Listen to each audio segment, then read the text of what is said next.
Welcome to the RadioU podcast. Coming up, who would win in a fight, Joe Rogan or the Liver King?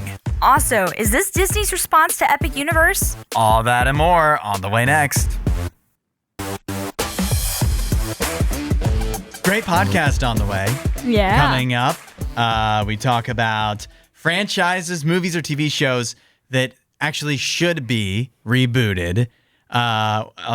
We got a lot of good answers, a lot of good ideas. We got a few people that got in after we finished talking about it, like Sheena, who said the Twilight Zone, but they need to recreate the special effects from the original black and white series. Ooh. That's an interesting idea. I asked her about the Jordan Peele Twilight Zone, which I never watched. Yeah. She said there was bits that were good, but not the same. Not the same. But I feel like if Jordan Peele can't do it, I don't know if anybody can. Yeah, I was going to say, it might be just something, unfortunately, behind the 8 ball to try and make something new. Yeah. Zeb said, what about if they brought back the pirates who don't do anything, the VeggieTales? Yes. I would be okay with that as long as it's the old VeggieTale animation and not the new animation, because the new animation looks really creepy to me. Yeah, I don't do newer VeggieTales as much. I have not really watched any of the new VeggieTales. I guess I'm a little out of the target age for VeggieTales. Yeah, but the old VeggieTales are still great. The songs still hold up for sure. They definitely do. Now, we are going to dreamcast each of our picks for what should be rebooted. My pick is Back to the Future. Okay. Erin says, don't touch the original Back to the Future. She said she is not a fan of the idea. Oh, yeah. I don't know why you guys don't think that Back to the Future would be perfect to be rebooted. I think that it is impossible to recreate what they did with the OG, with Marty and Doc. Like, I just think you can't recast those roles.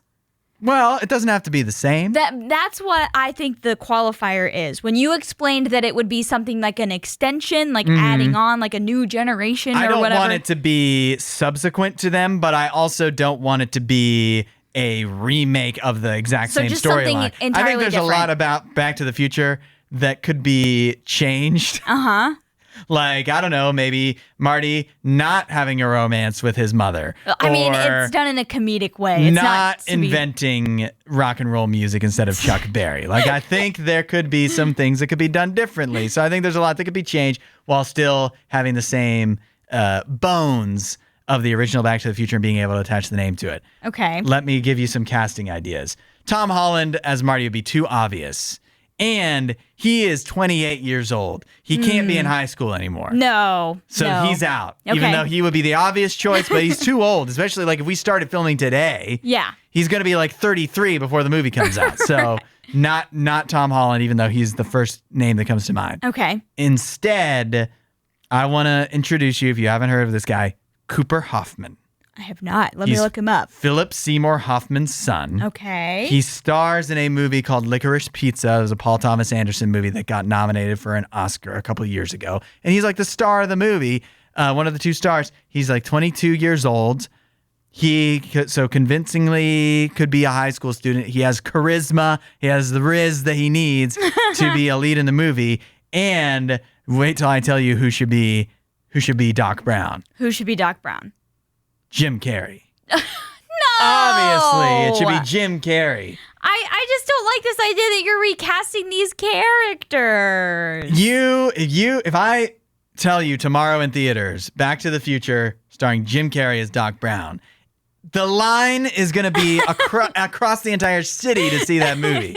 Everyone wants to see this. I just don't like the idea of him being recast. I don't know if I'm ready for that. It's been 40 years. It's time. I just think those movies hold up so well that there's no need for it. But there's no need for any movies these days. We could just keep watching the old Back to the Future.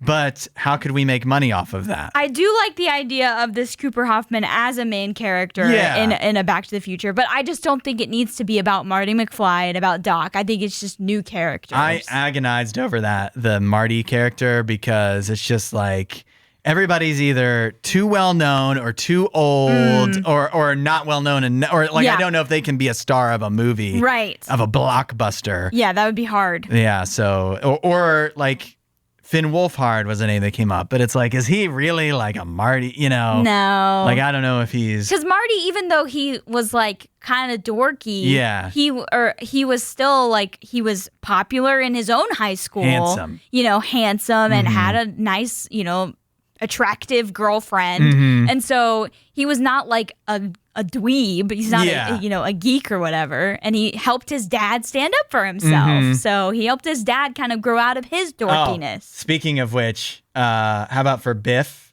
How about Glenn Powell? Glenn Powell is such a heartthrob, though. I know, but in Top Gun Maverick, he is kind of hateable, you know? And he's got like some different, what's that movie he just did where he's a star? What was it called? You know what I'm talking about? Sydney Sweeney? No. I mean, yes, but no. Twisters. No, not that one either. The one where he like is undercover or whatever. What is that called? Undercover? I don't know if I know. Yeah, where he plays like the kind of, he's like dorky in a way. He's dorky. Okay, Yeah, I don't know if I know this one. Yeah. I'll look it up while you give your dream casting for your franchise reboot. My pick was for a reboot of Hitman.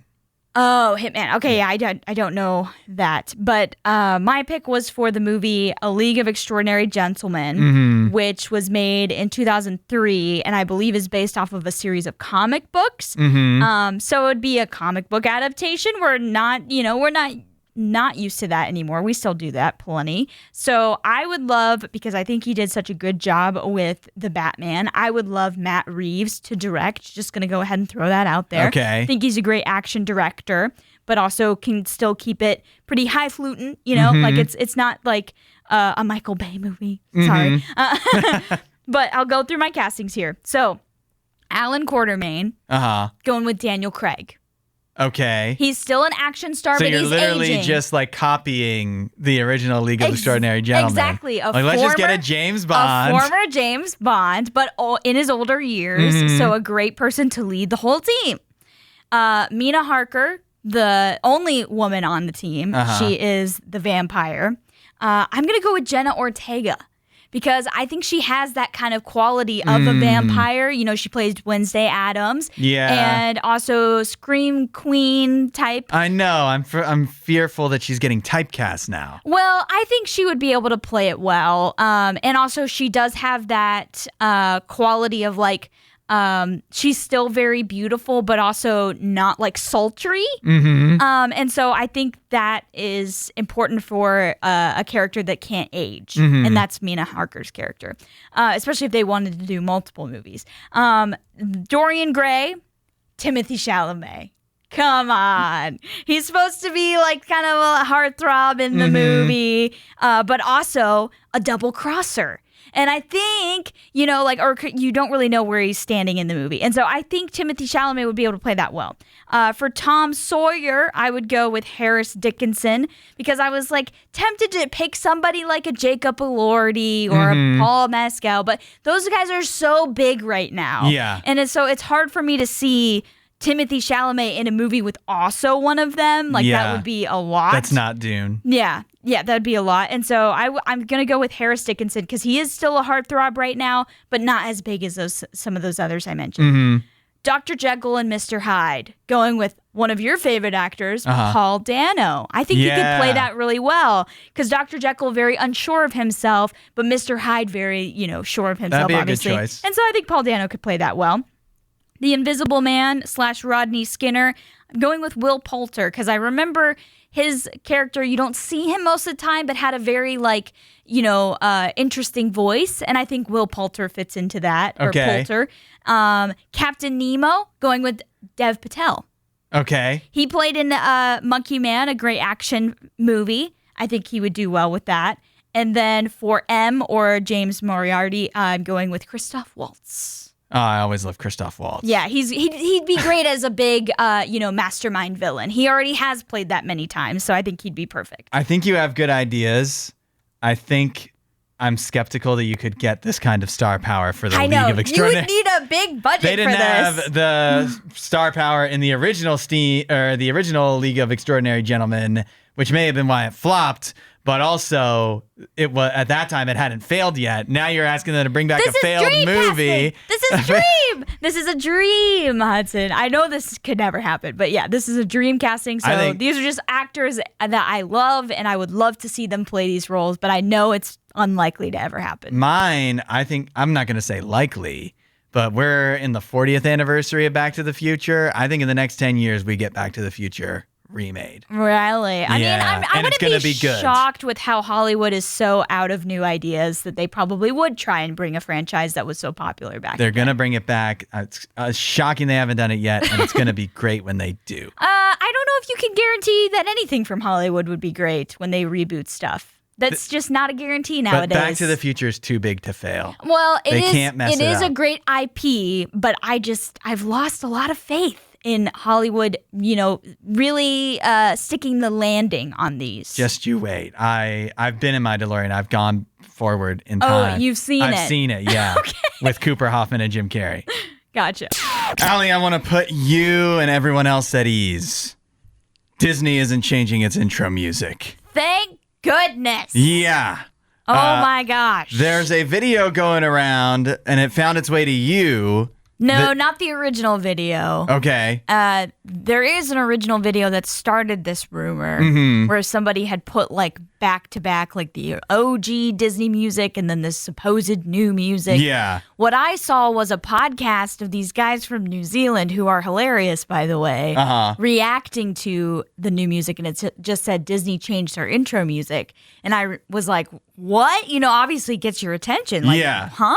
And I watched it, and they're like, no, they're going crazy because it does sound terrible. At the beginning it's the same, and then it comes in with all this new stuff, and it just sounds really weird and almost AI generated. But it probably was. It might have been. I know where this originated. It's something I've never heard of, a web series called SMG4. But somebody had posted with no context and actually said, did Disney change their intro music? Because what WTF is this? They put that on that song, but without saying that it was clipped from something else that's not Disney related at all. Right. And then it found its way, it started going viral. The podcast you saw reacted to it, blah, blah, blah. People thought it was real. And then even the person who originally posted it literally said, people not getting the reference on my last video is so funny. The reference to this random online thing. Yeah, I was going to say. You know what you were doing. You definitely made it seem as if this was truly a question asking Disney, did you change your intro music? You know what you were doing. Yeah, so don't play the fool right now. But I just want everybody to rest easy knowing that the intro music is not changing to this notably worse version. Oh my gosh, of it. it's so bad. Notably worse because it's not created by Disney. I was going to say, it's so bad and removes all the fun and the magic, nostalgia, all of the things from that original Disney intro. And when we talk about the Disney intro, it's the one that, you're going and you see the castle and the shooting star comes over yeah. the castle. That's what we're talking about. So that iconic music, thankfully, is not getting butchered. Because I heard you were watching the video, and I was like, I don't remember that in Lilo and Stitch or whatever. And Isn't that the new? I guess Helio just came out or whatever. But it was was this leaked online? So I started researching it, and I did find that it wasn't real, but also at the same time, I was sitting here going, I don't really care about the Disney What? If they can change that, if the movies are good, I won't care that much. But the problem is the movies haven't been very good either. Right. But I just want Disney to focus on making a good movie that's worth watching. So don't even worry about changing the music. Yeah. Because you're never going to get anything as good as what it already is. Yeah. There's no reason to. No. But also, if it was still the same song. It was just modernized in this whatever version this is. But it really, that's not the kind of thing that upsets me. I just want an actual good movie. Fair enough. If they are capable of that. Right. It's been a while. I have an individual here who called the police on a Walmart self-checkout. What? Yeah, we have a person here. They were shopping at Walmart trying to buy avocados. They were trying to ring up 9 avocados. That's a lot of avocados. Yeah, that is. They must have been making guacamole. Something. But somehow, accidentally, instead of typing in 9 avocados, typed in 999 avocados. How do you accidentally do that? So that would 100x the price, more 11x the price, or 111x the price of what you were buying. Right. Is that good math? Yeah, that's good math. I don't know. Yeah, 111x the price, leading his total to jump over $1,300. At which point he thought that Walmart was attempting to rob him. And so that's why he decided to call the police. Oh, my. Instead of just, asking for an associate to help or something like that. And so the police did wind up showing up. But, this, obviously, he was in the wrong here. Right. So, there was no Walmart, no improper behavior going on. I was going to say, there's no criminal behavior happening on Walmart's behalf. This was just complete user error and, just a mistyping. It was a typo, really. This guy sounds like a lot, though, because when the police showed up, they told him he needed to leave or they were going to have to arrest him for trespassing because I guess he was making a big deal out of this. Yeah. The cops actually that he called wound up putting him in handcuffs and taking him outside themselves. I was going to say, I feel like a lot of times I see videos online of like people that I would consider, like the Karens or whatever, people that call in to complain about somebody else when really they're the problem. And this guy gives me that vibe, and then they end up getting arrested or taken away by the cops, and I just always think that's hilarious. It's like it's instant justice. He seems like the kind of guy that would also be like filming this and acting like everybody else. Like, I'm going to put this on social media, bro, or whatever. Right. And it's just like, why are you even going to the self-checkout if you're this incompetent? Yeah, well, incompetent or paranoid. Yeah, about Walmart stealing from you. Yeah. Yeah, I don't know. That's a good question. I will say, though, I feel like we're all getting forced to go through the self-checkout now, even though we don't want to. Walmart's the one that's trying to get people to go back to people. They're one of those places. Yeah. And I don't know. I can never make up my mind. Well, if the line is short or there's no one in line for the checkout with the person, I always go to the checkout with the person because it's just less work for me. But if it's like full and there's only one checkout open, then I'm going to go to self-checkout. I'll be honest. I mean, I know you can tell by the lights, but I've just been conditioned to completely ignore the checkouts with people at them. Wow. Like, because I just don't even notice. I'm just like, I know where the self-checkout is. I'm going to walk to that. Go straight there. And I tend to avoid Walmart since they just remodeled my new Walmart. I don't go to Walmart at all. But I will say the other day I felt like a VIP. Why? Because they have those lanes that are only for like Walmart Plus subscribers or whatever. Are you a Walmart Plus subscriber? But they're like, you can go over there. Oh, they let you in. They let me in. They're like, it was a little busy at the regular self-checkouts. They're like, you can go over to the scan and go to the, See, Mr. Avocado Man, the Walmart employees are great. I know. They're great. Yeah, I felt pretty cool that day. I was like, I'm a big shot here, Walmart. Yeah. The Liver King has found himself in some legal trouble. 8772 RadioU. Allie, are you familiar with the Liver King? Unfortunately. The Liver King, a.k.a. Brian Johnson, which, can I say, I was so confused at first. Okay. Because the first headline I saw said, Liver King, Brian Johnson, arrested in Austin, Texas. And if you remember, Brian Johnson, very common name. Yeah.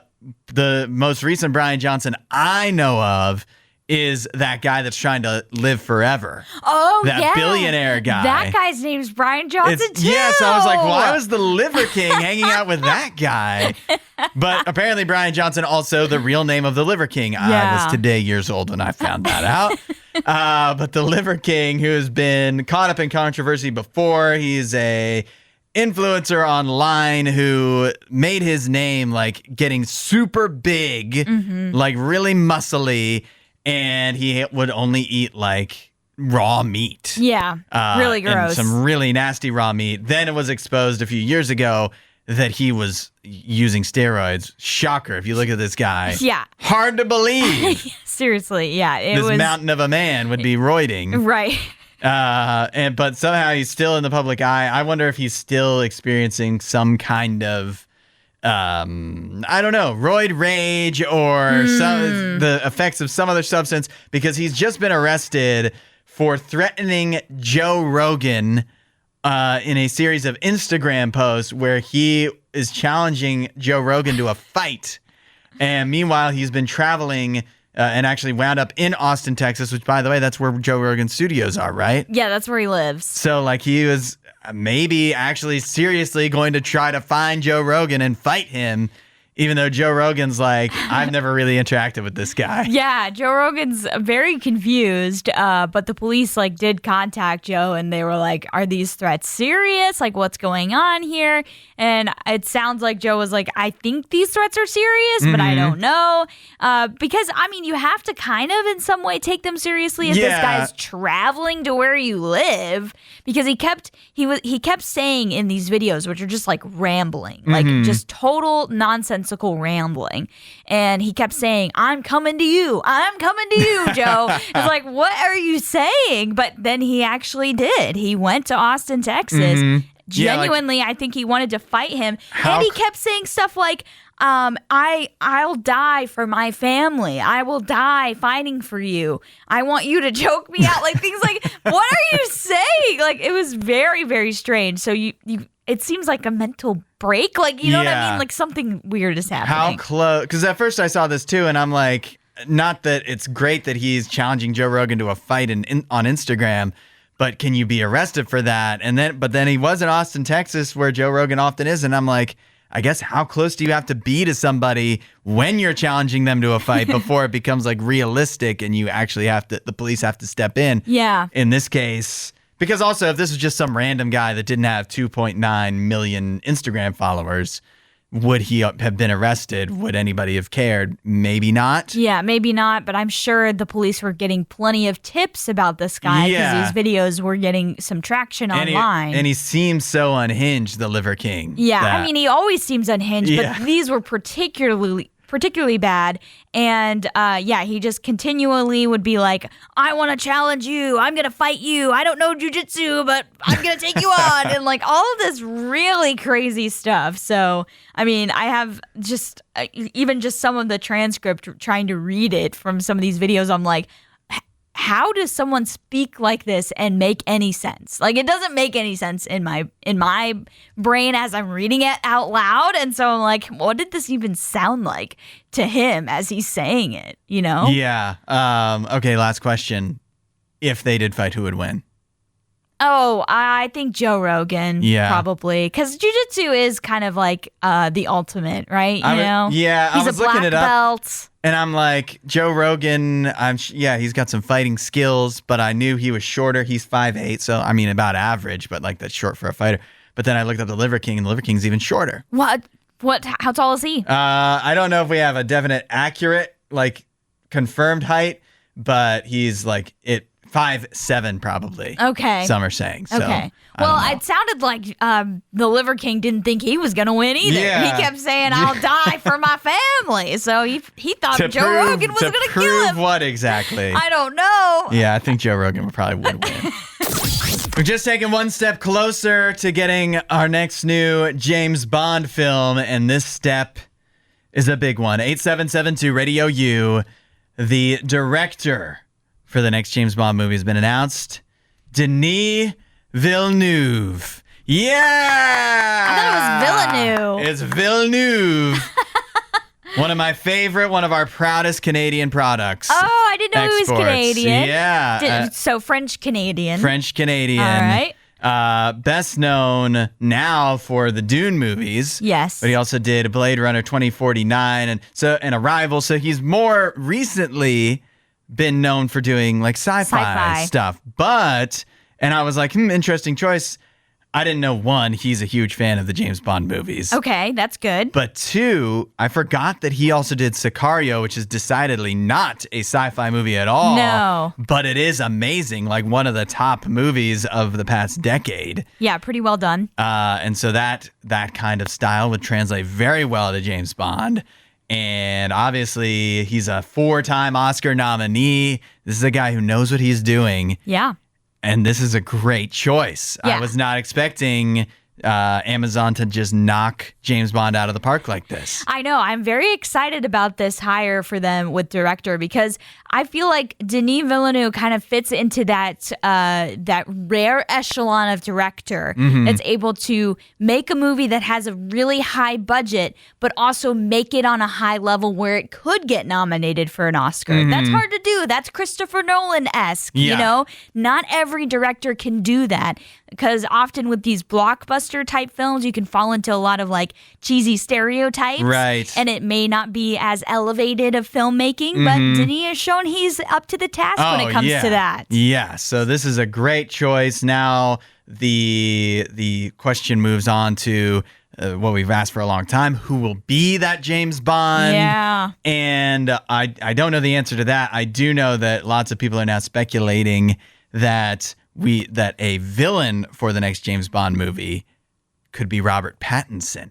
Really? Yeah. How does that sound? I'd be down to see that. Yeah. I like Rob Pat. He's been the good guy, being Batman and whatever. I feel like he could. It'd be fun to see him become a bit more menacing in an evil sense. Yeah. So why exactly are people speculating about that? I didn't read that far ahead. Okay. I was like, what's giving them any inkling that would be the case? Well, he's going to be in the new Dune movie as well, right? Oh, okay. In the next Dune. So I don't know. I can do some research on the fly here, but I do know it was reported even by IndieWire that there have been discussions about Robert Pattinson playing in a James Bond movie. So, I mean, it's just speculation, of course. Oh, yeah, at this point. I think if that were to come to fruit, that would be an excellent choice for a Bond villain. I would be interested to see. I feel like Robert Pattinson is actually a good actor. You know, a lot of people still view him in like the Twilight sense, and they still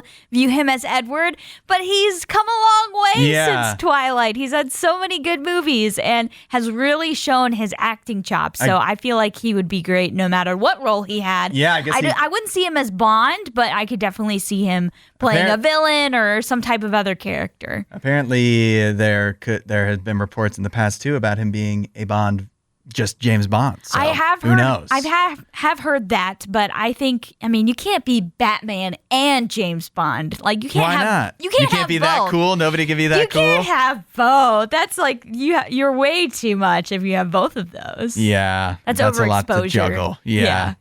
But I'm excited now. I love the James Bond movies. Yes. So, I mean, obviously, there's been so many, some are better than others, but as a franchise, it's so fun. Yeah. One of my favorites, but I was nervous what it was going to look like, but you give Denis Villeneuve the reins, and I'm all in. I'm still nervous until I see who they cast as James Bond. I gotta be honest. I mean, he's never had a miss. I don't think Denis will miss, but will the Bond miss?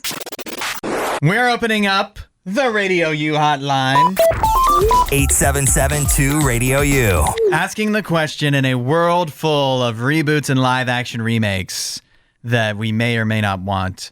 What is a franchise, a movie or TV show that actually should be brought back, rebooted, or live action remade? 877-2-RADIO-U. We started this question off yesterday to get things jump started. And I'll start with Andrew, who got in yesterday. He said, what if they did a live-action remake of Emperor's New Groove? Now listen here, Andrew. Emperor's New Groove is one of my favorite movies of all time. I know, me too. I love that movie. And the voice acting in that movie is particularly amazing. But I feel like it'd be extremely hard to recapture that in the live action. In fact, that's one of my big issues with the live action of Lilo and Stitch. impossible to recapture those same voices and like that same expressions that they make on their faces in the animation. So it just doesn't have the same heart. So I'm really burnt out on the live action remake. So I don't know. I mean, you can choose whatever you like, but I don't know if I could get behind that. Yeah, I wish there was more Emperor's New Groove in this world, but I don't know if a live action remake is the way to go. They hit it out of the park with the OG, with the animated. Yeah. We also heard from John, who says, and this is one that jumped to my mind initially, is what if they brought back the X-Files? Interesting. Yeah, that's waters that have been dabbled in a few, like there was the original X-Files, which were a huge hit, and then I think later on there was a movie, and then later on they brought it back, but still, this is all like a continuum, like still the same franchise. But what if they rebooted it and gave it completely new life? That's what John said. I like that idea. I think that's an interesting one, especially with like the graphics capabilities that we have now with CGI and all of that. And if you gave that show a decent budget, like if it was on Netflix or HBO or something like that, then I think they could definitely do a good job with it. Yeah, and that took place long enough ago now that giving it a modern, with modern technology in the show and whatever, it could really change the approach a little bit. Yeah. Just give it a modern update. Yes. We also heard from, I believe it was Andrew. No, who was it? That said, it was Brandon. Fern Gully. Yes. Okay. I have seen so many those fake AI posts that are like, Disney is making a Fern Gully live action, and it'll be like fake casting, and I like for 2 seconds I'll fall for it, and I'm like, no way, and then I clearly see it's not happening. It's totally fake. But Brandon called this one in yesterday morning, and I was like, yes, completely agree with that. Here's my problem with that. Is that I don't think anything that had Robin Williams in it should ever be rebooted. Because you cannot recreate Robin Williams. I kind of felt that way about Aladdin, too. Because I was like, you can't remake the genie. He's so iconic as Robin Williams. So, yeah, I get what you mean. And again, I'm burnt out on a lot of the live action stuff right now. I mean, How to Train Your Dragon seems to be doing quite well, but I just feel like live action, it's being overdone a lot. Okay, 8772 RadioU. What is a movie or TV show franchise that should be rebooted, recast, restarted from square one, and given a new life? Angela got in at saying Daria, the cartoon show. Okay. She says because they've already... The people behind Daria are also the people behind Beavis and Butthead, which had a great revival, and now King of the Hill too. Yeah, which seems promising. So they've shown they can do it. They can modernize it. Yeah, so that would be a reboot. Yeah. I could see that. I could see that. I never watched Daria, but I like Daria. I could see something like that happening. I agree with Logan.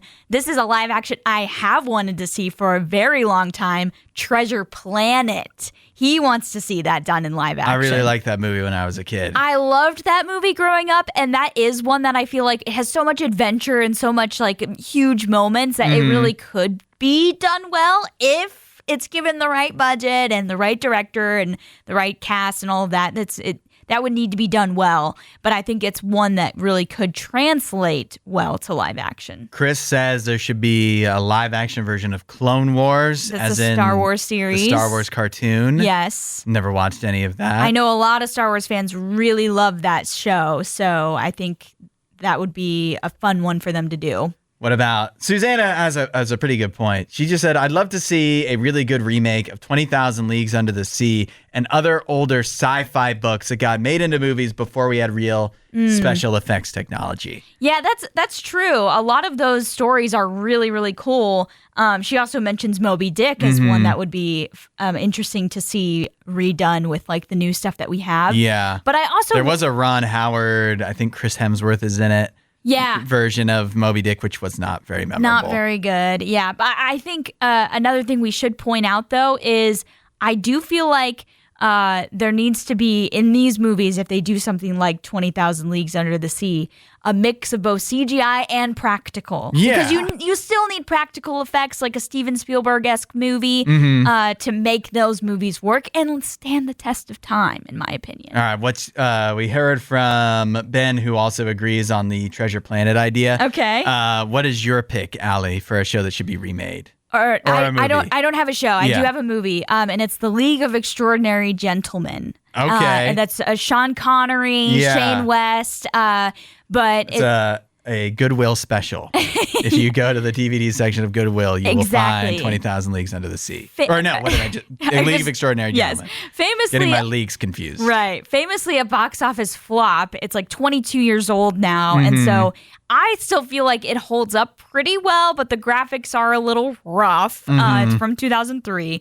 And the cast is good, but I would really like to see them redo it. And so I kind of have some dream casting ideas for it that we may share on the podcast later. So subscribe to the RadioU podcast because we're going to do some bonus content where we dreamcast our picks for this. Yeah. My pick, this is so obvious. Some people will hate me saying this, but it's so obvious. Back to the Future. Oh, what? Why can't we make a new version of Back to the Future? No, There's been 50, that has to be on the 40 list of non-reboots. No, it's not. The concept translates to they should be redoing that every like 30 years with an entirely new version of it. Okay, so as long as they're not redoing the original story, change it up. A new story. That's the thing is, I think I wouldn't want them to try and remake the magic of Marty and Doc. But if they did something different and new, maybe I would give it a shot. But I think those movies are perfect, especially the first one. So I don't view it as something that needs to be replaced. Well, see our dream casting for those two movies that we just mentioned in the RadioU podcast posting later today. Rapid fire, 3 more that people sent in. Captain Planet. Okay. Thundercats. Okay. I like that. Thundercats doesn't get the attention now that it used to back in the day. Yeah. I don't know why they haven't dug into that well again in I recent agree years. with Dirks. I think this would be really fun to do this one. Rise of the Guardians. What is that? That was like, it had like Jack Frost and like a really, I watched that. That really like Russian Santa Claus, like, like the really buff Santa. And yeah, that was a really fun one. Interesting. Yeah. I remember that. I don't know if I want to see it redone. When you think of Disney World, you think of the 4 parks that make up Disney World, right? Sure. 8772, RadioU, Magic Kingdom, the OG. Yep. Hollywood Studios, the best. Okay. Epcot, Yep. the school one. And Animal Kingdom, the worst. Oh. And that's how it's been. Yeah. But what if there was another Disney park? Like a part of Disney World. What if there was a 5th Disney World park? Are they speaking on this? Yeah. Oh. For the first time since 1998, that's when Animal Kingdom opened up. Okay.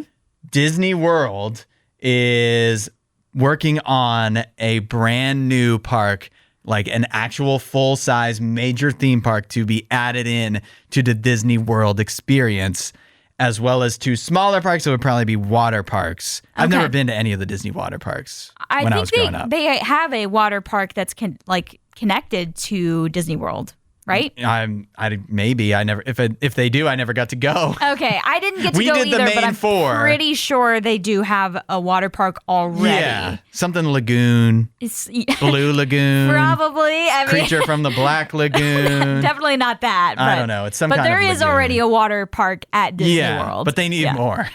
Apparently, well, this is crazy though. Clearly, it's going to be something big because the plan is to have it ready by 2045.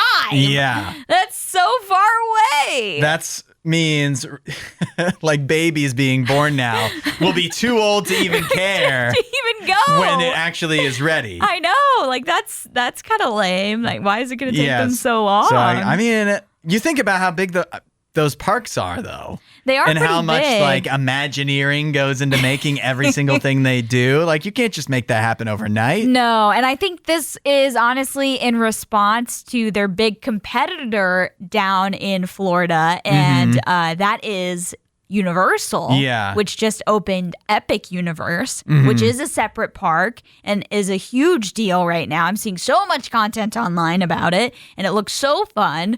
So I think this is a response to that. They're going to try and up their game because Epic Universe is pulling a lot of their customers. It is crazy, though, because I don't know how to feel about this, right? Disney World needs to do different things to stay relevant, but also they can't switch up too much in their parks because people get upset because so much of it is it's been around for long enough and you grew up with it, going to it as a kid, and so you don't want them to take away the things you loved when you were a kid. But also if you're adding an entire new park, it already is so hard to do Disney. Like, you got to take so many days to experience everything. And now you're going to have to take probably at least one more day. And so who can afford to do that? Right. This is the issue. Yeah. I just don't know what Disney's supposed to do. I don't either. And I mean, I understand why they are trying to, do something new and fresh with this huge Epic Universe thing now being like in their backyard and everybody's wanting to check that out. So they have to compete, they have to stay up to date and try and stay on trend with the new things. So I understand why they're doing new stuff, but yeah, I agree. It's tough because you don't want to get rid of the nostalgic stuff, but also you do need to keep up. I think when I went as a kid, we would go, we did one day at each of the parks. If they finish this fifth one, whatever it is, because I've never been to, it'll be new. Yeah. I would do I would do Magic Kingdom, Epcot, Hollywood, and skip Animal Kingdom and just do the new one. Yeah. And still do it in 4 days. Yeah. And go into severe debt. This is where Allie and I pick our first and worst choices from a given topic, and you decide which of us made better picks and which picks we missed. Today's topic, Mario power-ups. This is a wide-ranging category, and I'll be honest, I'm on my back foot on this one. Really? I haven't had a Nintendo system for a while. Okay. I haven't played much of any Mario games for a while, except for Mario Kart. Yeah. So I just feel like it's not as fresh in my mind. Yeah, I feel like I'm at a disadvantage. I feel the same way, so I think we'll be even because the last Nintendo system I owned was the Wii, and that was many years ago. So I don't have a Switch. I don't have any of the new games. So I'm kind of going with classic power-ups from either the Mario that you would get on the N64 or, the Wii. So that's my references for today. Okay, for best, I'm going to go with the super leaf that turns Mario into a raccoon. Okay. Because he looks fun when he's a raccoon, and it allows him to fly, tail whip, glide. So I like that. Okay. I like the super leaf. All right. The worst, the mushroom that makes Mario smaller. Okay. What's the point of that? Okay, yeah. To shrink me? Yeah. That's a disadvantage a lot of times. I'm going to get squashed. Right. I don't want that. Yeah. So that's what I'm choosing. Okay. All right. For my first, I'm going with the OG power-up, which is the star power-up from Mario. This is the one that makes you completely invincible. You can destroy your enemies with a single touch. You just run right through them. Okay. So I think that power-up is just, it's what you need. It's rare and it's great. So the star one, it also has such fun music because you start running fast and all of that. So yeah, I'm going with star for first. For worst, I was also going to pick the one that makes Mario smaller because I felt like that was useless. But instead of that, I will pick one that you use in Mario Kart. Okay. Which is the blue shell. Because while the blue shell can help you, it can also injure you. If you misuse it, you can actually self-inflict some damage. So I'm going to go blue shell The blue shell with the spikes? That always gets the person in first place? I'm thinking of the one that you push out and kind of it can take someone out. It's just random? Yeah. That's the green shell. I thought it was the blue shell. The blue shell has the spikes. That goes to the person in first. There's the red shell that automatically goes at the nearest person. And there's the green one that's just it just bounces however you throw it. And so it can bounce right back at you. Okay, well, maybe that's the one I'm thinking of then. Because I think the one I'm thinking of is the one that can hit you by accident if you misuse it. And Definitely green. Okay, green shell then. But less familiar with Mario Kart for me, but I almost did pick the mini 1, 2, because I was like, what really was the advantage in being mini? All right. 8772 Radio U. First to worst, Mario power-ups. Who has the better picks? I have the best being the super leaf that turns you into a raccoon and lets you fly and tail whip and gives you a cute suit. Worst is the shrinking mushroom. And Allie, your picks are? For best, I went with the star. For worst, I went with the green shell from Mario Kart. 8772 Radio U. Let us know which picks you like better and which picks we missed. Let's start with Dave, who says the best is a Hammer Bro suit from Mario 3. Okay. Which I looked that up. That looks fun. Okay. You get to throw hammers. I have not seen that, so that may have been one of the Marios I never got to play. He says the worst is the squirrel suit from Mario Deluxe on the Wii U. Oh, okay. Which seems very similar to my raccoon super leaf pick. Yeah. So don't know who he's going with there. I feel like might be against me. He also said I will fight anyone on this. He has strong opinions. Strong opinion. From Logan, we heard he says for his first for Mario Super power-ups, it was the mushroom that makes him bigger because you can just crash through everything. And then for worst, he also picked the shrinking one. So I think Logan's going with your pick. Nice. Susanna says, I have no personal experience, so I'm going based on your descriptions. I thought there was no way Flying Raccoon Tail could be beat, but that invincible star thing sounds better, Team Allie. Aw, thanks, Susanna. Here's my problem with the star. You can still fall in a hole and die. Yeah, the star doesn't save you from a hole. But for the most part, I feel like it is the most powerful power-up because you just run through really everything and you can get through the level really quick. Heard from Regina. She says she's only played a little bit of Mario for the first time a few years ago. So Mario is not something she's that used to. But she's going to go with my pick because Invincible is always great. And she also gets a little giggle out of the banana peel. From Mario Kart. From Mario Kart. If I was going to include Mario Kart, I think the banana peel would be the worst. Really? Yeah, what good does it do you? I mean, it's just a fun one, I feel like.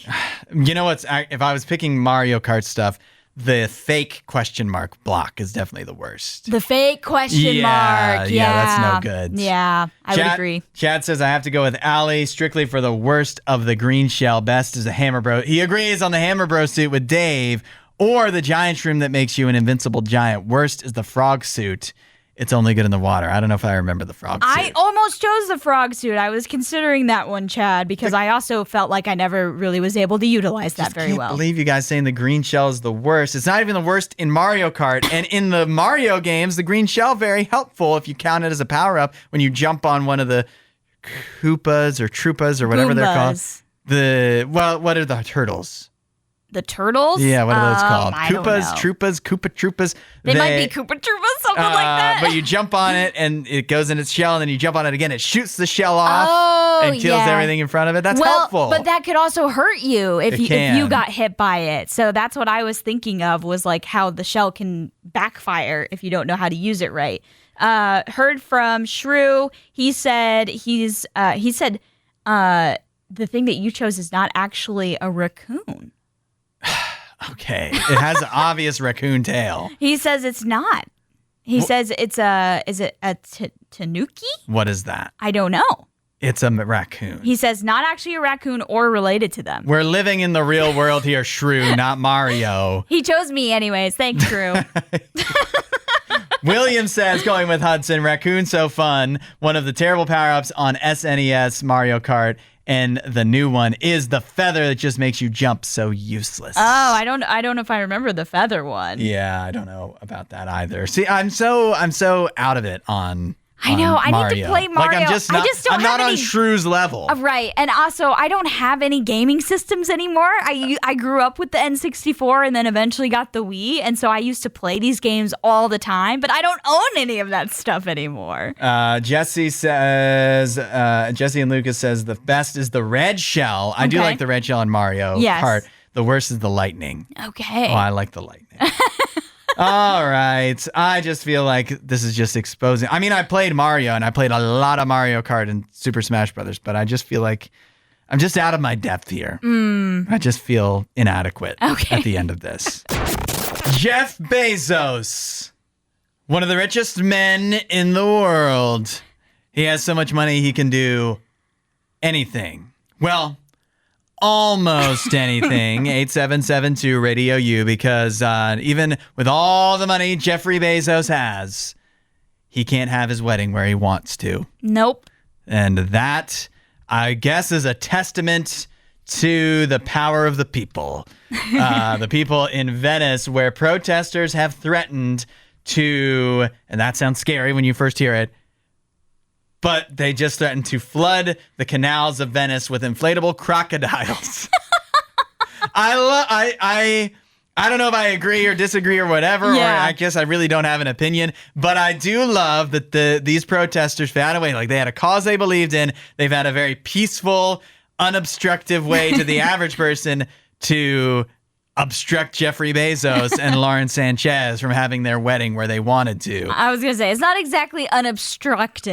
It is, in the intent of it, it is to obstruct something, but it's, I guess, more peaceful in that it's not like they're trying to riot or something. Yeah. They found a way that doesn't, like, the average everyday person could still do what they needed to do, I'm assuming, in Venice. I mean, they use the canals a lot in Venice, so I don't know if that's actually true, but...